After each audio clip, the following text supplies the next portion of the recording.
miniserie es Generosos. Y al comienzo del año nuevo, pues lo que sucede al principio del año es que siempre es marcado en muchos de nosotros por un tiempo de analizarnos, ¿no? Un tiempo de examinarnos, un tiempo de pasar revistas sobre nuestras vidas, qué hemos logrado, qué progreso hemos hecho, qué necesitamos hacer para llegar a donde queremos llegar. Y de ahí vienen todas las resoluciones, de las cuales 97% es rebajar, porque me aplica a mí. Porque el tiempo que pasé en Puerto Rico, yo tengo que haber, como dije la semana pasada, tengo que haberme puesto como 10 libras por lo menos. Eso estuvo horrible, pero bueno.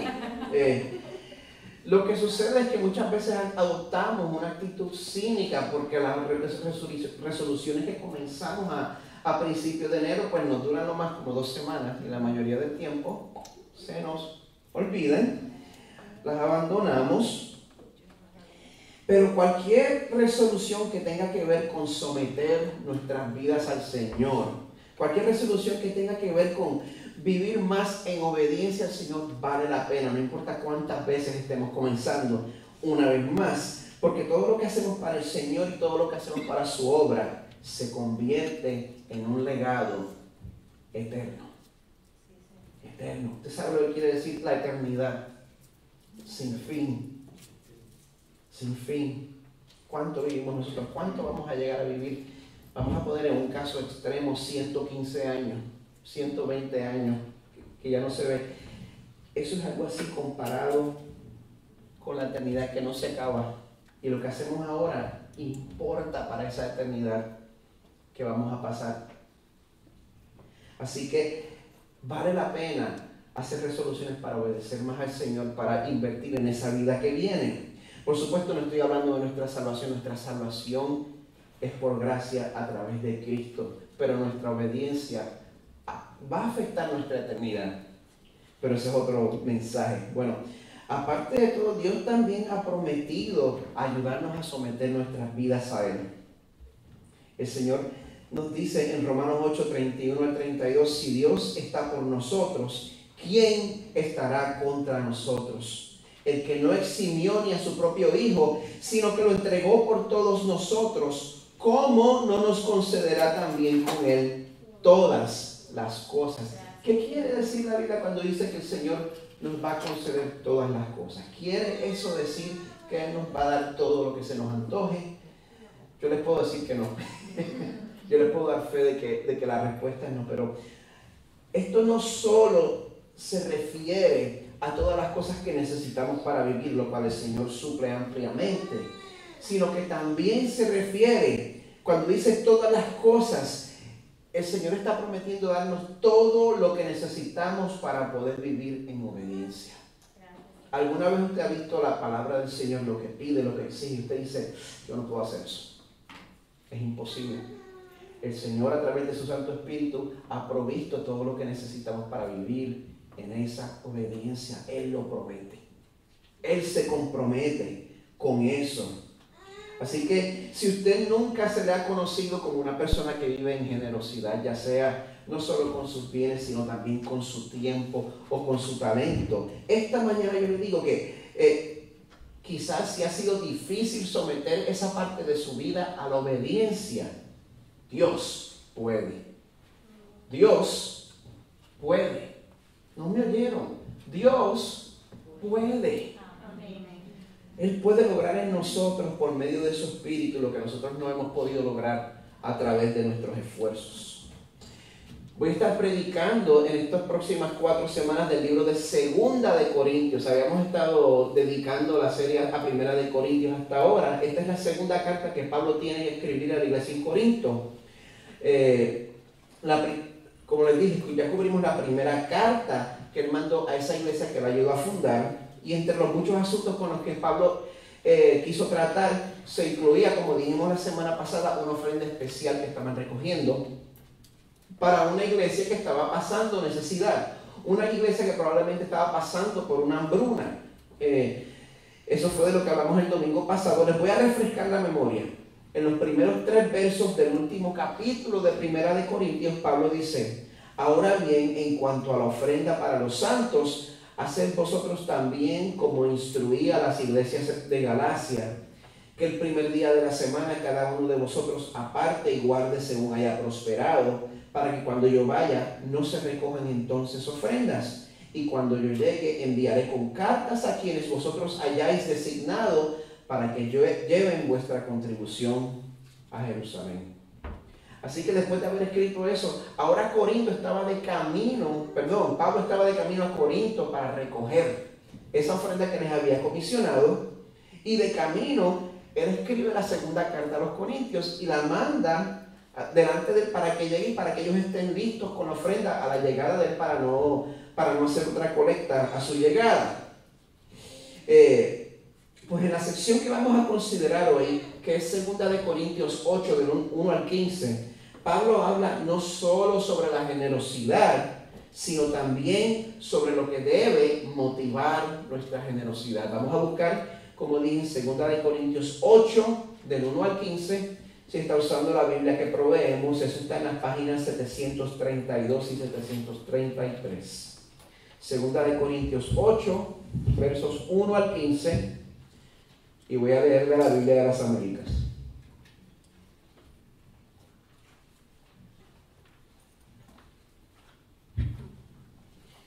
El Señor nos va a hablar directamente en este momento. Dice así: ahora, hermanos, deseamos haceros saber la gracia de Dios que ha sido dada en las iglesias de Macedonia. Pues en medio de una gran prueba de aflicción, abundó su gozo y su profunda pobreza sobreabundó en la riqueza de su liberalidad. Porque yo testifico que según sus posibilidades y aún más allá de sus posibilidades, dieron de su propia voluntad, suplicándonos con muchos ruegos el privilegio de participar en el sostenimiento de los santos. Y esto no como lo habíamos esperado, sino que primeramente se dieron a sí mismos al Señor y luego a nosotros por la voluntad de Dios. En consecuencia, rogamos a Tito que, como él ya había comenzado antes, así también llevará a cabo en vosotros esta obra de gracia. Mas así como vosotros abundáis en todo, en fe, en palabra, en conocimiento, en toda solicitud y en el amor que hemos inspirado en vosotros, ved que también abundéis en esta obra de gracia. No digo esto como un mandamiento, sino para probar por la solicitud de otros también la sinceridad de vuestro amor. Porque conocéis la gracia de nuestro Señor Jesucristo, que siendo rico, sin embargo, por amor a vosotros se hizo pobre, para que vosotros por medio de su pobreza llegarais a ser ricos. Y doy mi opinión en este asunto porque esto os conviene a vosotros, que fuisteis los primeros en comenzar hace un año, no solo a hacer esto, sino también a desear hacerlo. Ahora pues, acabad también de hacerlo, para que como hubo la buena voluntad para desearlo, así también la haya para llevarlo a cabo según lo que tengáis. Porque si hay buena voluntad, se acepta según lo que se tiene, no según lo que no se tiene. Esto no es para holgura de otros y para aflicción vuestra, sino para que haya igualdad. En el momento actual, vuestra abundancia suple la necesidad de ellos, para que también la abundancia de ellos supla vuestra necesidad, de modo que haya igualdad. Como está escrito, el que recogió mucho no tuvo demasiado, y el que recogió poco no tuvo escasez. Palabra de Dios. Señor, necesito tu ayuda en esta mañana. Necesito que tú me ayudes a exponer este pasaje de una manera efectiva y de una manera clara. Señor, que en este asunto de la generosidad, Señor, no permitas que yo me retraiga por miedo a lo que pensarán o por estar deseando la aprobación de las personas. Te pido, Padre, que tú me transformes mientras predico. Y te pido, Señor, que tú también transformes a tu iglesia mientras recibe tu palabra. Que tú uses tu palabra para animar a tu pueblo y también para retarlos a la obediencia.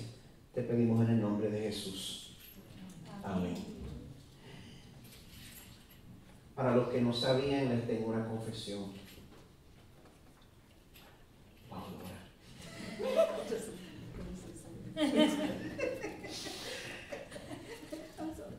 Yo nunca reacciono a estas cosas, pero esto les tengo una confesión. Soy puertorriqueño. Por si no lo sabían, por si el habladito no me había delatado. Soy puertorriqueño y bueno, como puertorriqueño pues les puedo hablar de varias cosas de mi tierra de origen, y hoy les quiero hablar de algo bien interesante. Es la situación legal única que tenemos en Puerto Rico. Como el resto de Latinoamérica, Puerto Rico fue una colonia de los españoles por más o menos 400 años. Y después de literalmente 5 días que los españoles le concedieron una autonomía limitada a Puerto Rico, 5 días llegaron los americanos. El 25 de julio de 1898 invadieron a la isla. Nosotros fuimos botín de la guerra hispanoamericana. Y desde entonces uno de los productos de ese traspaso de un colonizador a otro colonizador, pues ha sido el sistema legal único que tiene Puerto Rico. Es una combinación del sistema español y del sistema federal. O sea que la persona que se hace abogado en Puerto Rico tiene que tener esos dos sistemas en mente. Y una de las cosas que tenemos en Puerto Rico es que en cuanto a la relación de la iglesia con el Estado, somos bien americanos. Se practica lo que se llama la separación de iglesia y Estado. Es lo que nosotros estamos acostumbrados dentro de nuestra experiencia como puertorriqueños. Y es por eso que a mí me está muy interesante cuando voy a otro país y yo veo la relación de esos gobiernos con la iglesia. Me di cuenta cuando visité la República Dominicana que el gobierno separa tierras públicas y las dona a la iglesia, tanto a la católica como a la protestante por igual. Tierras públicas el gobierno las separa para ellos. Y no sé cómo es en otros sitios de Latinoamérica, pero por ejemplo en Europa, pues hay países con religión oficial. Por supuesto Inglaterra tiene la iglesia anglicana. Y en Alemania hay 2 iglesias oficiales, la católica y la luterana. Pues ¿qué sucede? Con estas religiones oficiales, con estas iglesias oficiales del Estado, estas iglesias son sostenidas por el gobierno. Para mí eso es como otro planeta, porque no es mi experiencia, pero estas son iglesias que son sostenidas por el gobierno, lo cual quiere decir que si usted es de familia luterana y nace en Alemania y usted se hace luterano, usted como parte de sus impuestos paga la manutención de la iglesia luterana. Está incluido en sus impuestos. Todos dan. Estas iglesias están bien mantenidas. Estas iglesias tienen todos los recursos que necesitan. Estas iglesias no necesitan apelar a la gente para que los ayuden. Y estas iglesias están vacías. O sea que la salud financiera y fiscal de la iglesia no quiere decir que la iglesia esté afectando a la cultura o a la sociedad. El hecho de que sea obligatorio que el Estado mantenga una iglesia no quiere decir que esa iglesia esté haciendo una diferencia en esa cultura. Ciertamente cuando vamos a Europa nos damos cuenta de cómo la iglesia está declinando allí. Y aquí por contraste en los Estados Unidos las iglesias dependen de sus donantes, lo cual significa que el Estado no va a garantizar nuestra existencia. Sin embargo, aunque nosotros no tenemos esa ventaja, aquí nosotros los que somos parte de la iglesia en los Estados Unidos de América tenemos la oportunidad de dar acuerdo a como la palabra pide. Tenemos la oportunidad de obedecer a la Biblia porque les pregunto, ¿por qué hacemos nuestras obras de caridad? ¿Por qué contribuimos con quien contribuimos? ¿Por qué ayudamos a quien ayudamos? ¿Cuál es la razón? En los medios sociales, siempre que me meto, frecuentemente veo personas que ponen videos de ellos mismos ayudando a la gente, videos de ellos mismos contribuyendo, videos para que todo el mundo vea lo buenos que son, y sea lo que sea darle de comer a un indigente, sea rescatar a un perrito a la calle, cualquiera de las dos cosas, se filman ellos mismos o tienen fotos de ellos mismos haciendo eso. Las celebridades lo hacen un montón, las corporaciones lo hacen, donde ven que están posando detrás del cheque grande para que todo el mundo vea cuánto dieron. Muchos ven eso y muchos se impresionan. ¿Qué dice Dios? Si tan solo Dios hubiera dicho algo sobre eso, ¿verdad? Sí, lo dijo. Mateo 6, 1 al 4. Cuidad de no practicar vuestra justicia delante de los hombres para ser vistos por ellos. De otra manera no tendréis recompensa de vuestro Padre que está en los cielos. Por eso, cuando des limosna, no toques trompeta delante de ti, como hacen los hipócritas en las sinagogas y en las calles, para ser alabados por los hombres. Eso es para mí, porque yo soy una persona que a mí me encanta mucho la aprobación de los demás y hacer las cosas para que la gente me quiera y me acepte. Pero el Señor me dice, no. Hazlo de manera que nadie se dé cuenta. Sirve en secreto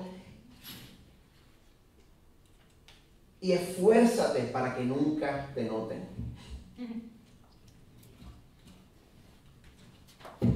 En verdad os digo que esas personas que suenan trompeta antes que hagan justicia, en verdad os digo que ya han recibido su recompensa. Ya.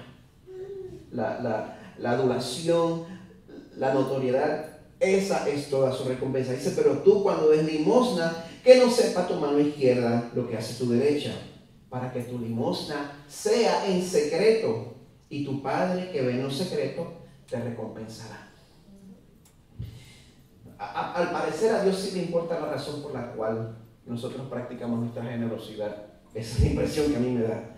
Y ¿sabes qué? Dios no se va a conformar con menos. Él no solo quiere nuestras acciones, Él quiere nuestros corazones.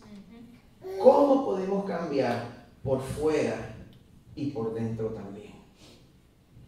¿Cómo podemos mostrar nuestra generosidad con una motivación correcta? Hermanos, la cruz de Cristo cambia nuestras acciones y corazones. La cruz de Cristo cambia nuestras acciones y corazones. Una de las cosas que nosotros aprendemos como cristianos es que no solo somos salvos desde una perspectiva eterna, sino que día a día estamos cambiando y estamos siendo santificados. La santificación no solo incluye lo que hacemos por fuera, la santificación también incluye nuestros motivos, la razón por la cual hacemos lo que hacemos. Y como de costumbre, antes de considerar lo que este pasaje nos está enseñando hoy, yo quiero que aprendamos lo que este pasaje significó para su público original. Como les dije, Pablo está preparando a la iglesia en Asia Menor para recoger una ofrenda especial para la iglesia en Jerusalén que estaba pasando por escasez, por hambruna. Y para motivar a los corintios correctamente, Pablo primero les habla del ejemplo de otra iglesia. Yo quiero que ustedes vean lo que hizo esta iglesia en Macedonia. Miren cómo ellos dieron, miren cómo ellos contribuyeron. Y la iglesia en Macedonia contribuyó de una manera muy particular. Dice, número 1, ellos estaban en necesidad. La misma iglesia en Macedonia estaba pasando por necesidad. No era una iglesia pudiente, no era una iglesia legnona. Era una iglesia que estaba pasando por necesidad. Sin embargo, ellos rogaron por la oportunidad para tener el privilegio de participar en el sostenimiento de los santos. ¿Se da cuenta de esa? Hay algo como que no va. Están pasando por escasez, sin embargo quieren el privilegio de poder ayudar. ¿Eran brutos o es que sabían algo que yo no sé? Pablo no se aprovecha de esto, porque nosotros cuando vemos eso nos gusta usar eso para hacer a la gente sentir mal. Casi siempre que nosotros queremos motivar a la gente a contribuir, lo hacemos a través de la culpa. Eso no fue lo que hizo Pablo. Pablo habla sobre la razón por la cual la iglesia en Macedonia contribuye de esa manera y les recuerda que esa es una oportunidad para que ellos también demuestren su amor. Y un amor que es un reflejo del amor que ellos ya habían recibido en Cristo, quien se despojó para proveer a su pueblo de acuerdo a su necesidad. Y de ahí es que viene la motivación correcta para nosotros ser generosos y velar por el bienestar de nuestros hermanos. Así que al leer todo esto vamos a preguntarnos cómo este pasaje motiva a Crosspoint en español a ser gente generosa. Nos lo comunica de tres maneras y quiere usar un lenguaje bien informal, un lenguaje bien coloquial. Comenzamos con número 1, deja que lo bueno se te pegue. Deja que lo bueno se te pegue. Mi madre siempre me decía, lo bueno no se pega. Porque se te pega a ti es lo malo cuando vas a... Eso me decía mucho. No es que yo haya dado candela, por supuesto. No, ¿verdad? Deja que lo bueno se te pegue. Del verso 1 al 7. Vamos a comenzar con el verso 1. Hermanos, os damos a conocer la gracia de Dios que ha sido dada en las iglesias de Macedonia. Les quiero dar el ejemplo de la iglesia, porque ese era un ejemplo que era verdaderamente digno de ser emulado. Y usted me dice, Pastor Miguel, usted no me entiende. El tiempo de las vacas gordas se acabó en el 2007. De ahí en adelante estamos todos en candela y estamos todos en necesidad. Las cosas están mucho más apretadas ahora. Yo quiero que se den cuenta de las circunstancias bajo las cuales la iglesia en Macedonia expresó su generosidad. El verso 2 dice, en medio de una gran prueba de aflicción, abundó su gozo, y su profunda pobreza sobreabundó en la riqueza de su liberalidad. Porque yo testifico que según sus posibilidades y aún más allá de sus posibilidades, dieron de su propia voluntad, suplicándonos con muchos ruegos el privilegio de participar en el sostenimiento de los santos. Así es como estaba la cosa para ellos. Gran prueba de aflicción, profunda pobreza. Eso es lo que tenían. Eso es lo que estaban pasando ellos. Así que, en medio de eso, ¿por qué ellos estaban cooperando? ¿Los estaban obligando? Ellos dieron de su propia voluntad. Aún más, suplicando con muchos ruegos el privilegio de participar en esa ofrenda. Y como les dije, cuando uno está en medio de una situación difícil, sin embargo, tú haces algo que parece contraproducente para tu situación. Cuando estás apretado, sin embargo, eres fiel en la manera que tú contribuyes a tu iglesia, pues la gente va a pensar en dos opciones. Número 1, te volviste loco. Número 2, tienes certeza de algo que no saben. Sabes algo que los demás no saben.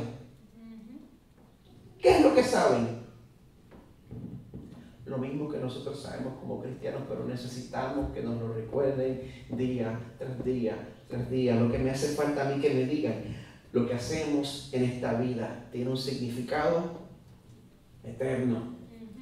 Mateo 6, 19 al 21. No os hagáis tesoros en la tierra donde la polilla y el orín corrompen y donde los ladrones minan y hurtan, sino haceos tesoros en el cielo, donde ni la polilla ni el orín corrompen y donde los ladrones no minan ni hurtan, porque donde esté vuestro tesoro, allí también estará vuestro corazón. Donde nosotros invertimos muestra dónde está nuestro corazón. ¿Qué es importante para ti? Me tienes que enseñar tu chequera nada más. Y ahí vemos lo que es importante para usted. Esto puede que suene como si estuviéramos buscando ser personas interesadas, pero cuando nosotros sabemos que nuestra recompensa es segura,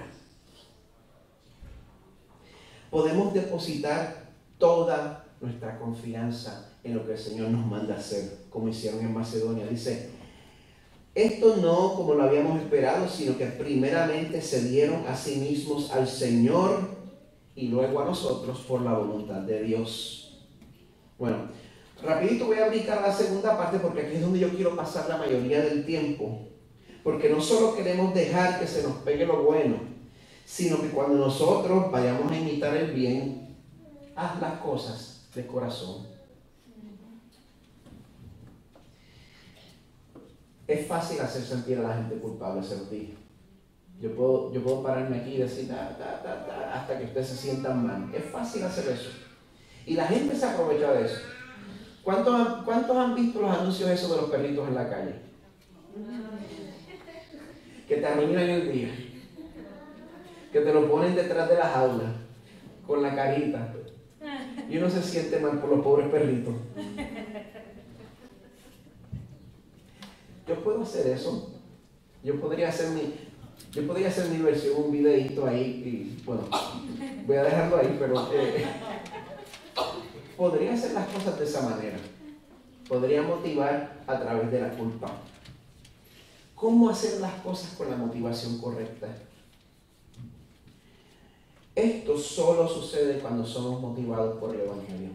Solo sucede cuando somos motivados por lo que Cristo hizo por nosotros. Pablo les dice, no digo esto como un mandamiento, o sea, no los estoy obligando, sino para probar por la solicitud de otros también la sinceridad de vuestro amor. O sea, que quiero probar si en verdad ustedes aman a la gente.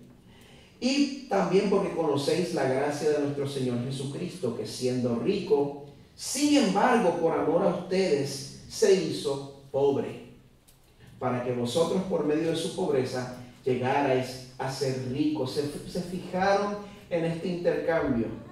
Por ustedes Cristo se hizo pobre, para que ustedes llegaran a ser ricos. Hay un intercambio al cual nos estamos refiriendo aquí. ¿Y a qué se refiere con el hecho de que Jesús se hizo pobre? Ciertamente cuando Jesús vivió entre nosotros, Él escogió no pasar una vida de privilegio. Lo vemos desde su nacimiento. En Mateo 8:20 Jesús dice sobre sí mismo, las zorras tienen madrigueras y las aves del cielo nidos, pero el Hijo del Hombre no tiene donde recostar la cabeza. Ciertamente Él escogió no vivir una vida de privilegio cuando vino a la tierra. Sin embargo, el mayor ejemplo de Jesús hacerse pobre para nuestro enriquecimiento fue cuando Él dejó atrás su gloria preencarnada y se vació para hacerse humano, para hacerse un siervo. Filipenses 2 del 5 al 8 nos dice, haya pues en vosotros esta actitud que hubo también en Cristo Jesús, el cual, aunque existía en forma de Dios, no consideró el ser igual a Dios como algo a que aferrarse. Filipenses 2:6 decía que Jesús es igual a Dios. Cuando una persona le diga que Jesús no es Dios, usted lo puede dirigir a Filipenses 2:6, que dice que Jesús no consideró ser igual a Dios como cosa a que aferrarse. Jesús es completamente Dios. Vamos a sacar eso del medio. Él no consideró el ser igual a Dios como algo a que aferrarse, sino que se despojó a sí mismo. Otras versiones dicen se vació a sí mismo. La palabra en griego es kenosis. Tomando forma de siervo, haciéndose semejante a los hombres. Y hallándose en forma de hombre, se humilló a sí mismo, haciéndose obediente hasta la muerte y muerte de cruz. O sea que esa humillación no solo incluye su sufrimiento y su muerte, sino el hecho de que se hizo hombre, que de la eternidad vino a morar en un cuerpo. Ahí fue que comenzó su humillación. Y ninguno de nosotros se puede imaginar lo que implica eso. Ninguno de nosotros sabe lo que es la eternidad. Ninguno de nosotros sabe lo que es no empezar. El que nunca empezó tomó morada en un cuerpo. Yo no me puedo identificar, no sé cómo hacerlo. A lo más que me podría acercar las cucarachas. Las cucarachas no han pecado. Sin embargo, si yo pudiera convertirme en una cucaracha para enseñarles a las cucarachas a no ser molestas, yo no lo haría. Yo rehusaría convertirme en una cucaracha. Yo prefiero seguir matándolas una por una cuando las encuentro. Y eso todavía no se compara con lo que Cristo tuvo que hacer para salvar a usted y para salvarme a mí. Porque nosotros pecamos, las cucarachas no, para que lo sepan. Si nosotros verdaderamente consideramos lo que Cristo hizo por nosotros para nuestra salvación, eso nos va a transformar para vivir una vida de generosidad sin que nos obliguen, sin que te pongan los perritos. No va a ser necesario. Y le daremos seguimiento a lo que hemos prometido hacer sin que nos lo recuerden. Como Pablo tuvo que recordarle aquí a los Corintios en el verso 10. Le dice, doy mi opinión en este asunto porque esto os conviene a vosotros, que fuisteis los primeros en comenzar hace un año no solo a hacer esto, sino también a desear hacerlo. Empezaron bien, ahora pues acabad también de hacerlo, para que como hubo la buena voluntad para desearlo, así también la haya para llevarlo a cabo según lo que tengáis. Porque si hay buena voluntad, se acepta según lo que se tiene, no según lo que no se tiene. Ahora, algo bien interesante aquí, nos dice, tengan la motivación correcta, pero den según lo que tienen. Una vez más, como dije la semana pasada, cuando viene la persona aprovechada que quiere vaciar de sus ahorros para que usted lo haga rico a él, eso no es lo que la Biblia nos está pidiendo. La Biblia les está pidiendo que ustedes den según el Señor los haya prosperado. El problema es que tenemos dificultad aún siendo fieles a eso. Pero el Señor no te pide más de lo que puedas dar. Y nosotros, el Señor no te está pidiendo que dupliques el sacrificio de Jesús porque no podemos. No podemos. El Señor se complace con que seamos generosos de acuerdo a como Él nos ha prosperado. Porque de esta manera lo que sucede es que terminamos cuidando de nuestra familia de la fe. Y no sé si se ha dado cuenta que la ayuda que nosotros damos hoy la podemos necesitar mañana. O, como también lo conocemos, hoy por ti, mañana por mí. Versos 13 al 15. Esto no es para holgura de otros y para aflicción vuestra, sino para que haya igualdad. En el momento actual vuestra abundancia supla la necesidad de ellos, para que también la abundancia de ellos supla vuestra necesidad, de modo que haya igualdad. Como está escrito, el que recogió mucho no tuvo demasiado, y el que recogió poco no tuvo escasez. Mi abuelo paterno, yo nunca lo conocí, él murió en sus 50 y pico, mucho antes que yo naciera, pero tengo muchas historias de él de parte de mi papá lo amaba, y mi papá era loco con él, era la única persona que medía más de 6 pies en Puerto Rico. ¿Qué pasó conmigo? No sé. Ahí salía mamá, pero era una persona imponente. Él parecía como un indio porque tenía las facciones finas y tenía una piel bien oscura, y él era bien alto, y donde quiera que iba se reconocía y era machinero. En Puerto Rico se celebran las fiestas patronales, cada pueblo tiene su patrón, y entonces se celebran fiestas pues, donde traen ferias y cosas así. Pues entonces mi abuelo estaba encargado era la persona encargada, era lo que en inglés llaman un carny. Y bueno, todos los cuentos que hacen de él, yo creo que la mitad de Puerto Rico es familia mía, pero bueno.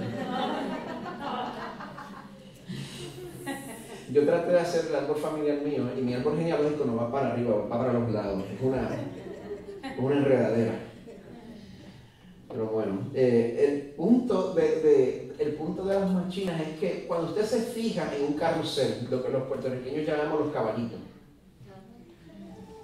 cuando unos están arriba, otros están abajo, y después cambian. Y las cosas tienden a ser así. Yo me he dado cuenta, cuando Carmen y yo vivíamos en Washington, D.C., los dos trabajábamos y no teníamos hijos, estábamos en las papas. Bueno, ni tanto, pero...